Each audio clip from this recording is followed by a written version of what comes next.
Hello, welcome to another episode of Now You See Me, the show where we redefine beauty from the inside out. My name is Jeannette Jones, and I'm your host. I talk about mental health a lot on this show simply because it's important for us to understand what's going on the inside. It's also important for us to recognize what may be happening to those around us. If you're studying anything related to mental health, life coaching, anything like that, you're going to run across Maslow's hierarchy of needs. And this is a pyramid. This is a pyramid where it has 5 different steps. And that the hierarchy was designed to help us to better understand what motivates human behavior. And Maslow wanted to understand what made people happy. I guess he did a study on this and what may prevent them from achieving this goal, this fulfillment. And so the first part of the pyramid, the lower part of the pyramid, is the physiological needs. When I say that, I'm talking about food, clothing, water, shelter. We're just talking about any type of nourishment that's needed. We're talking about if those things are met, the physiological things are met, he's saying that everything else builds upon that. Because you don't want to talk to somebody and tell them, oh, let's be creative, and they're starving. We know how we are in the middle of a meeting. If we're hungry and they're trying to talk to us, it's like Charlie Brown's teacher, wah, wah, wah. And so he's saying basically the needs of everybody, period. Those physiological needs, they have to be met. They have to be met. And when you're dealing with that particular level, you're also going to run into some poverty. Most people have issues financially because of poverty. They lost their job. Some are living paycheck to paycheck. I have been in that situation where I'm living paycheck to paycheck. And all it takes is one missed check or one missed resource, and you're in trouble. And so you're in a situation where you're in poverty because of something that happened to you, or you're in poverty because you're suffering from mental illness. Some people can't keep a job. Some people stay at a job 5 minutes and they leave it, or they don't know how to save money, or they don't know really what's going on with themselves, period. And we're dealing with mental issues, and they become homeless because they can't cope with the norms of society. And sometimes you have people who are not everybody in poverty. That's not what I'm saying, that everybody in poverty has mental issues, but there are a lot of people in poverty. I believe the stat was about 16% of those people who are homeless are dealing with mental issues of some sort. But right now, we're talking basic needs. You see people on the street all the time, serving those, giving meals, giving them coats, giving them things that they need, giving them some change here and there to help them. And if you come from that, you're going to have to understand the mentality that poverty is a real thing. So once you have all of that in place, you have the next step, which is safety needs. And we're talking people want a protection from violence, just in case they came from that type of environment, or they want protection from theft. Maybe you can never have anything because somebody's always breaking into your house, or some emotional issues that were happening, or things that caused you to be triggered emotionally. And so some people who go through certain situations have no problem at all. They come out of it. But some people, they are always on high alert. They're always on high alert. They're on high alert based on indifference. It could be something like that. It could be criticism. It could be rejection or disrespect. Or people will interrupt them when they're talking like it's not important, or you hear or see or hear somebody say something they shouldn't say. The body responds to certain stimuli. And if you have been in that situation for a prolonged period of time, stimuli is normal. It's normal for you to be anxious. It's normal for you to be worried. It's normal for you to be nervous on a regular basis. So in those situations, if the person is not feeling safe, they're going to either go into flight, try to find a way out of the room. They're going to freeze, or they're going to appease. They're going to calm down the situation so there will be no uproar, so to speak. We need to understand that the pattern has formed in their brain. A pattern has formed really in a lot of areas in all of our brains, positives and negative. And so we need to, when we do these things and to make people feel safe, we watch their body language, watch your facial expressions when you're talking to people, not really aware of what other people are going through. We are not aware of what other people are going through. And if they feel safe, even in your presence, you may be sound, you may be a person that's just trying to help, but it could be something as simple as a tone. Something as simple as a tone.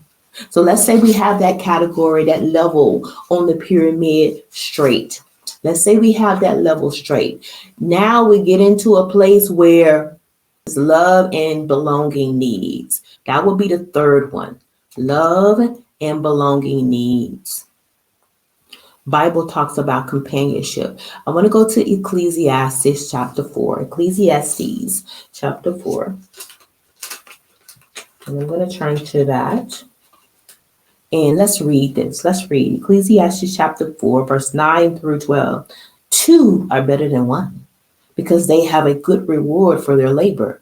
For if they fall, one will lift up his companion. To him who is alone when he falls, for he has no one to help him up. Again, if two lie down together, they will keep warm. But how can one be warm alone? Though one may be over by another, two can withstand him, and a threefold cord is not easily broken. The Bible talks about how companionship enriches our lives. Okay, my screen went out just a minute there. It talks about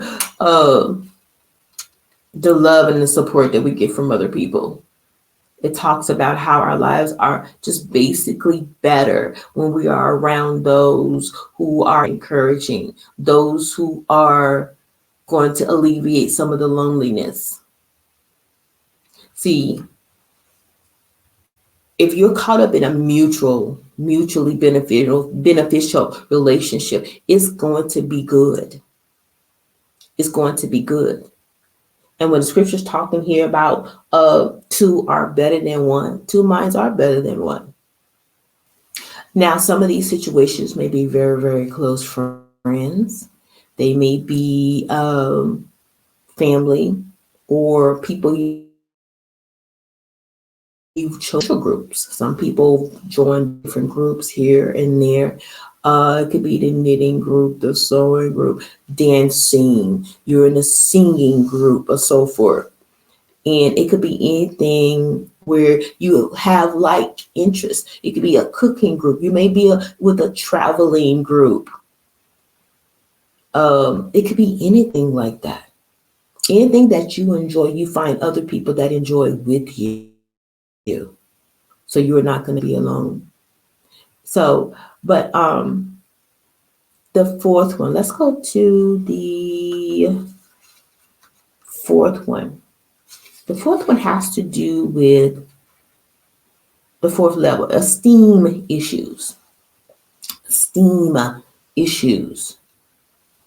And this level is a little bit ego-driven, I would say. You you're demanding more self-respect. You have self-respect, and you're expecting other people to respect you. And you have more self-esteem. You're feeling better about you. You're feeling better about who you are. You are paying attention to how you are esteemed by others. You're paying attention to how you esteem yourself. What do you think about you? Have the patterns changed enough that you understand who you are? And this one is not on Maslow's, but this one's on mine. You have an understanding of who you are in God. So yes, you're paying attention to how you're viewed by others. You're paying attention to how you're viewed by yourself. And you're also paying attention to how you are esteemed, and you have an understanding, rather, of how you are esteemed by God. All things are marvelous in His sight. How He loves us. How He would withhold no good thing from us. That's what we understand at this point. And so you always talk about, people are always talking about affirmations. Affirmations for this and affirmations for that. And affirmations are so, so very, very important. They're important because they help you. They help you understand who you really are, if they're the right affirmations. What I'm saying is, let's say healing, for example. Let's say we're going to go find some positive quotes about healing. We're going to go find some scripture what God says about healing. And you're going to say it over and over and over and over again, because that's what God says about healing. You're going to go and find some information about your family and relationships, the positive things you can do to maintain those relationships, the positive things God says in His Word about relationships. You're going to go next, find some information on parenting. You're going to find what positive things people say, effective things people say about parenting. And then you're going to go and look at what God says about parenting. And you're going to say these things over and over again. This is called a process. This is called esteeming your esteem needs. And that's what's happening in this particular section of the hierarchy of the pyramid. And so when you are doing positive affirmations, studies show that there is indeed a decrease in stress. There's a decrease in stress, but there's also an increase in your well-being. You get improved in performances, both at school, if you're younger, and older. You do better on your job because you know your worth. You are at a place where you know your worth, and you're paying attention to people to make sure they know your worth too. And you'll find that you don't have to do as many affirmations after a while, because a new pattern has formed in your body, in your mind. Neurons have formed new pathways, or they're strengthening the pathways that are there. So new pathways, new patterns have formed in your mind, that when something happens, it's not a trigger anymore. When something happens, you're not going back down to level 2 anymore. When something happens, you automatically go to the positive and not necessarily the negative. So the positive affirmations, they're going to reshape your brain. So yes, I know people talk about affirmations all the time, but they are valid. They are true. So it could be time consuming for some, but really, they are extremely necessary. They are extremely necessary. The last one on the pyramid is self-actualization.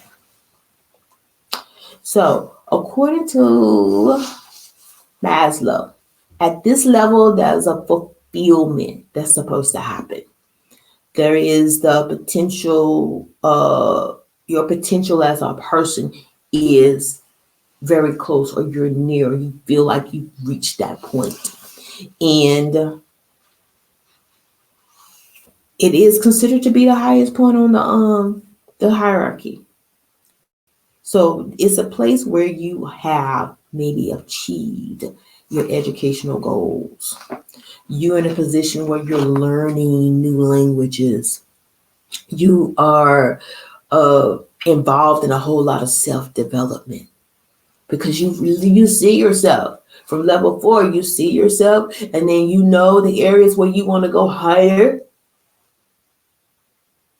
You go higher. You do what you need to do to go higher. And you're refining your talents.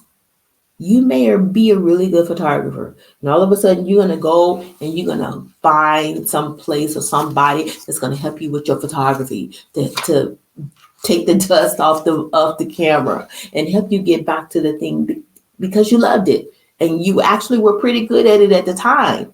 So you're going to go back and you're going to improve that skill. You may have been a good dancer. You were the life of the party at the barbecue. And you want to go back and you want to take some real dance lessons, maybe some Dancing with the Stars type lessons or something like that. Whatever you want to do, whatever you're gonna go and you're gonna enhance your skill. You may be a person who wants to go cook. You were a pretty decent cook, but you want to do better. You want to do some French cuisine. You want to learn Spanish food, or you want to learn how to cook Greek food or something like that. And that's what you're going to do. You're going to get those cookbooks and you're going to enhance your skill. You're going to enhance your skill. And that's what happens at this level. But at this level, we got to be careful. Because your wholeness doesn't come from you doing it. Your wholeness comes from who you are in God. See, we can't go up this ladder. You can't go up this pyramid without the help of God. And I think that's the issue, my issue with the pyramid. Very, very sound, some sound ideas on it. But we need to put things into perspective. And when I'm looking at things, I'm looking at the things with the way God would look at them. Are the things on here wrong? No, the things are not on here wrong. It makes sense that the first thing on here would be your physical needs. You're cold and hungry, somebody's trying to talk to you and teach you something. No, I don't want to listen to you. The next one, I may have all my needs and all my physical needs met, but I'm sorry, I don't like the way you're holding at me. You're triggering something. I don't want to listen to you. This is not a safe place for me. And then we are the next place where we're talking about this, the love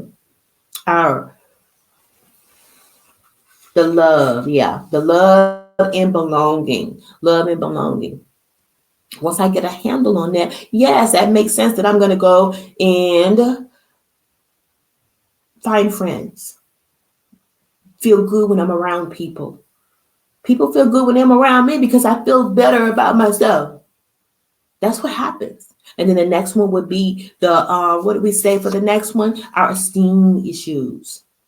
Our self-esteem is better. Our patterns of thinking are better. And it's even more pronounced than it would be from level 3, where you are now affirming who you are. But like I said, for me, you're going to affirm who you are. You're going to affirm who you are in God. I talk about moving into your destiny and moving into your brilliance. But your brilliant side comes from the plan that God has for you. That's what I mean. Many people mean different things, but I'm letting you know what I mean if I'm telling you to move into your destiny, to walk according to the plan of God. And it could be that your plan actually does tie into heaven. But if your plan is not tying into heaven, You need to go and seek God. You need to go back to the drawing board. What exactly is your plan? Because see, at that level, you're ready to hear what he has to say at that level. But self-actualization seems to be a universal thing. It seems to be a universal thing because people always want to do better. No matter what your belief system, what side of society you're on, you always know that there's more. You always know that this is not it. There's more I can have. There's more to me. There's more to who I am. There's more that he placed in me. There's more. So I think the self-actualization has a lot of biblical soundness to it, as long as we keep an understanding to know that fullness comes from our relationship with God. We were made basically for a purpose. We most definitely were made for a purpose, and we're being transformed into his likeness. Let's look at Ephesians 2. Ephesians 2. And Ephesians 2:10, and it reads, "For we are his workmanship, created in Christ Jesus for good works, which God prepared beforehand that we should walk in them." God has wonderful plans for us.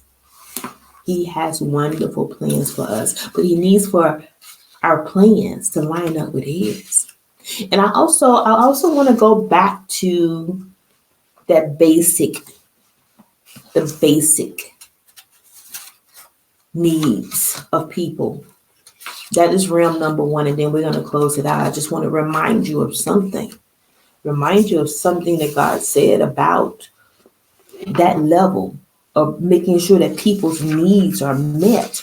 When you see somebody having a need and you don't do anything about it, you're not representing him. God will supply all of our needs according to his riches and glory by Christ Jesus. And sometimes he's going to do that through you.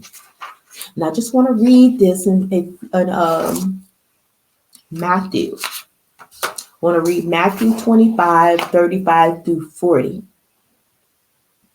And Jesus is talking about the end times. He's talking about the coming judgment and all of that. But I want to just highlight this section right here where he says,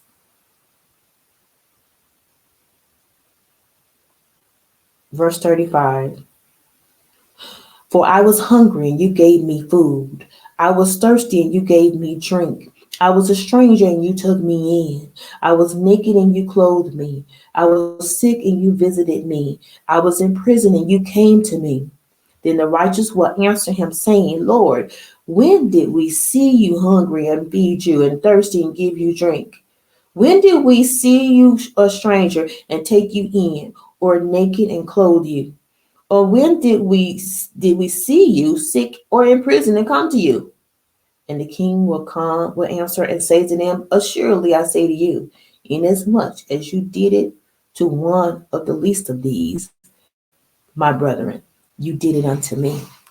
So let's keep in mind that a lot of people in this world, especially now as we're walking down the highways, we see a lot of people at level 1.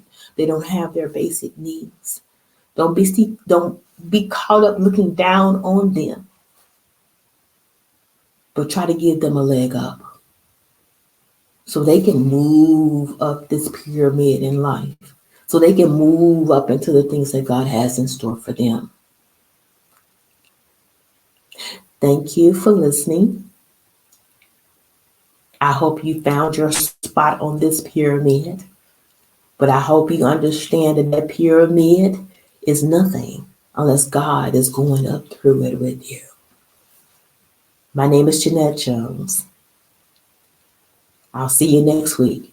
If you're looking for a life coach, go to www.JeannetteMJones.com and sign up for a free 15-minute complimentary session. I assure you, you will not be disappointed.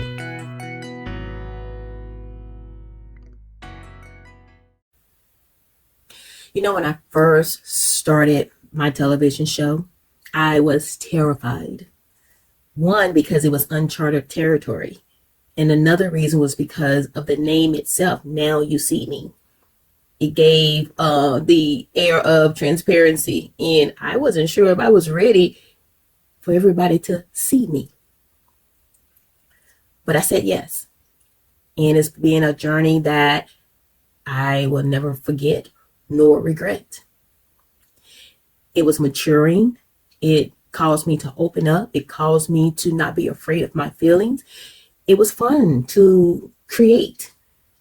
Even if some of the topics, I will be honest, I didn't really want to talk about, but I felt in my heart of hearts that that's what I was supposed to be talking about that week.